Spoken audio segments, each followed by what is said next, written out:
సత్యసాయి జిల్లా పోలేకమ్మ గుడి దగ్గర రోడ్డు ప్రమాదం జరిగింది. 2 లారీలు ఎదురెదురుగా ఢీకొన్నాయి.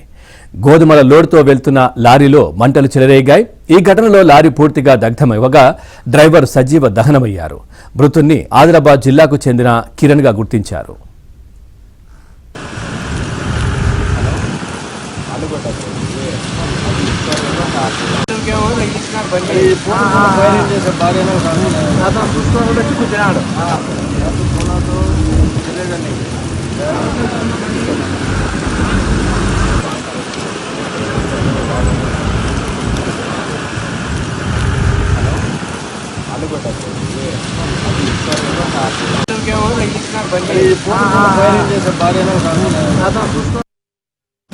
రెండు 35కి ఫైర్ కంట్రోల్ నుంచి మాకు మెసేజ్ వచ్చిందండి.